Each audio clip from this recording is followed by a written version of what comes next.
Баршаңызға сәлем, сіздермен бүгін тюльпан самсаларын дайындайтын боламыз. 250 грамм суымызға 120 грамм майымызды қосамыз. Шым-шым тұз қосып араластырып, 500 грамм тартылған ұнымызды 3 бөлікке бөліп, осылай қасықтың немесе қолымыздың көмегімен араластыра отырып, жұмсақ қамыр илейміз.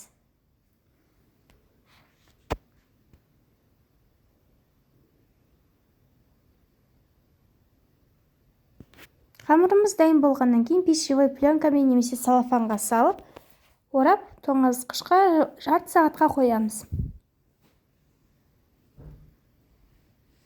Сол аралықта салмамызды дайындаймыз. Тартылған етімізге пияз, қара бұрыш, тұз араластырамыз. Және де дайын болған қамырымызды алып, осылай 3 бөлікке бөлеміз. Таразының көмегімен бірдей болып шығу үшін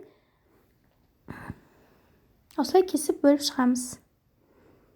Менде шамамен 35 граммдай қамыр болады.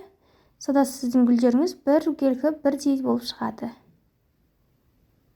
Дайын болған қамырларымызды оқтауымыздың көмегімен алып жаямыз.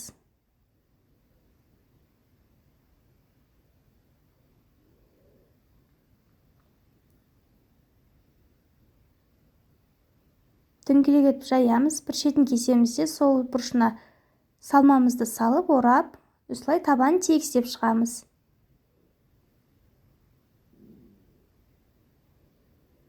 Табан тегіс болса, гүліміз әдем болып шығады, қисаймай, майыспай. Сондықтан да табанына жақсы беріңіздер. Өте әдемі, ерекше самса түрлері. Және жасалу оңай. Баршаңызға ас болсын. Сіздермен Ақнұр Ерғалиқызы.